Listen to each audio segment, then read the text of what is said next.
TDAH et concentration, je pense que c'est un vrai problème pour toi. Aujourd'hui, dans cette vidéo, je vais t'expliquer 4 techniques efficaces qui me permettent de me concentrer, même avec mon TDAH. Fini de t'éparpiller dans tous les sens. Je sais qu'aujourd'hui, le TDAH, c'est un vrai défi pour toi, notamment sur la concentration. Entre les distractions, l'hyperactivité mentale, les hypersensibilités sensorielles, c'est un peu comme essayer de remplir un arrosoir qui est percé. L'eau symbolise ton énergie et ta concentration, mais elle fuit un peu partout, dans tous les sens. Dans cette vidéo, je vais te partager les stratégies qui me permettent moi-même de rester concentré avec mon TDAH au quotidien. On ira voir comment vider son excès d'énergie, bloquer les distractions sonores, l'importance de structurer une tâche, que ça soit au niveau du temps ou au niveau de la précision, et aussi de comprendre comment fonctionne réellement notre attention. Et enfin, si tu restes jusqu'à la fin de cette vidéo, je te donnerai une astuce méconnue qui est ultra efficace et que j'utilise au quotidien pour me concentrer. Donc reste bien jusqu'à la fin si tu ne veux pas rater cette méthode et cette astuce redoutable. Donc la première méthode que je vais te donner, c'est tout simplement de décharger ton énergie pour ne pas exploser lorsque tu es assis sur ta chaise. C'est un peu un paradoxe du TDAH, mais trop d'énergie égale impossibilité à se concentrer. Ma solution, c'est de faire du sport régulièrement. C'est pour ça que je fais énormément de sport et qu'après le sport, ça me permet du coup de pouvoir être plus concentré et plus efficace. Pourquoi ça marche? Tout simplement, quand ton corps il brûle l'excès d'énergie, ton esprit devient plus calme et plus réceptif. Si je saute cette étape et que je ne fais plus de sport, mon cerveau surchauffe et je n'arrive plus à me poser et à me concentrer. 2. Tout simplement bloquer les distractions avec des bruits blancs et un casque anti-bruit. Ce qui est important de comprendre, c'est que la plupart des personnes TDAH perdent leur concentration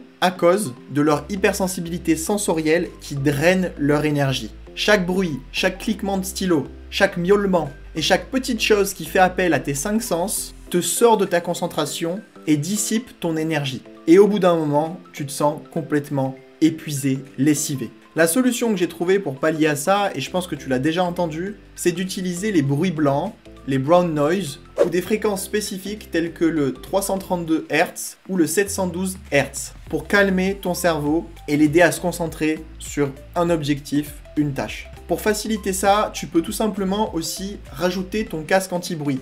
C'est ce que j'utilise personnellement chaque jour et ça me sauve au quotidien, me permettant d'être dans ma bulle, concentré sur le seul objectif que j'ai à faire. Je te parlais d'un arrosoir percé, c'est à peu près la même chose. Lorsque tu obstrues l'un de tes sens, que ça soit au niveau auditif, olfactif, visuel, sensoriel, ça permet de reboucher ces trous pour éviter de gaspiller ton attention. La troisième astuce que je vais te donner, c'est tout simplement de cadrer ton attention.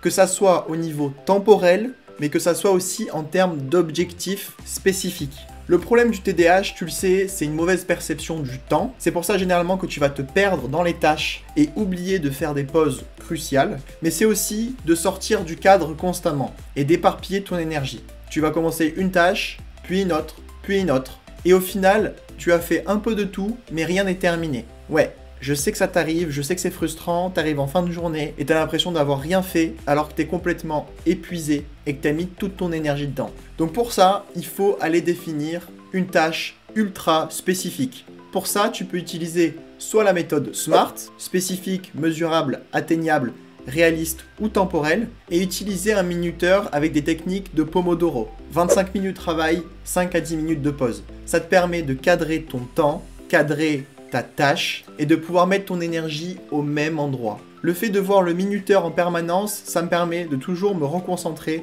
sur l'objectif précis que je dois faire. Donc la prochaine fois, au lieu de dire je vais aller travailler les mathématiques, ce qui est flou, non spécifique et non cadré, pose-toi 30 secondes, calme ton impulsivité et dis que tu vas aller travailler pendant 25 minutes sur les 2 premiers exercices concernant les fonctions exponentielles, par exemple. Tu es spécifique en termes de temps et en termes de résultats. Et pour finir, la dernière astuce, qui est une astuce redoutable que j'utilise au quotidien, qui est une astuce simple et facile, c'est tout simplement les micro-siestes. Avant que je t'explique comment je fais avec les micro-siestes au quotidien, je t'invite à me partager en commentaire les difficultés que tu rencontres avec ton enfant TDAH ou toi-même concernant cette concentration. N'oublie pas de liker cette vidéo, de partager à un ami ou à quelqu'un que tu connais qui a du mal à se concentrer. Et n'oublie pas de t'abonner si tu veux d'autres vidéos et d'autres astuces qui arrivent très prochainement sur ma chaîne YouTube. Au passage, il y a une conférence en ligne 100% gratuite pour les parents d'enfants TDAH dans lequel je vais te donner la méthode des 3 petits pas atypiques qui m'a permis de retrouver un épanouissement, une sérénité au quotidien avec mon TDAH et au sein de ma famille. Clique sur le lien dans ma biographie.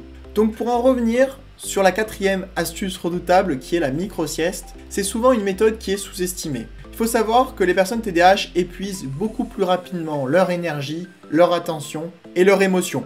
Oui, ils ont un fonctionnement différent au niveau du cerveau. Je sais que t'es pas quelqu'un de bizarre ou d'étrange. Tu t'es sûrement peut-être posé la question tout comme moi, mais t'inquiète pas, c'est normal, c'est juste un fonctionnement et un câblage neuronal différent. Tout simplement, c'est d'aller faire une micro-sieste de 20-25 minutes, pas plus, pas moins, afin de recentrer ton énergie. Si une sieste ne te convient pas, fais alors de la méditation ou un exercice de pleine conscience où tu peux te recentrer sur toi. C'est une technique qui est aujourd'hui scientifiquement prouvée et que j'utilise chaque jour dans mon quotidien. Ça me permet de garder une énergie stable et de ne pas m'effondrer en milieu de journée. Bon, après pour pas te cacher, je suis aussi un grand fan de café. Donc généralement, je fais la doublette, le café plus la sieste. Et après, je repars encore plus boosté. Donc comme tu l'as vu dans cette vidéo, voici les 4 stratégies que j'utilise au quotidien. Ces stratégies-là m'ont permis de construire mon entreprise de manière efficace et de pouvoir aider des centaines de parents, d'enfants, d'adultes, TDAH, et en plus de ça, écrire un livre de plus de 300 pages. Mon livre Face à Face sera bientôt disponible. C'est un livre dans lequel je t'expliquerai concrètement comment faire avec ton enfant TDAH et avec ton TDAH pour retrouver cet épanouissement et cette sérénité que tu mérites au sein de ta famille et avec toi-même. Fais de ton atypie une force et je te dis à très vite le renard.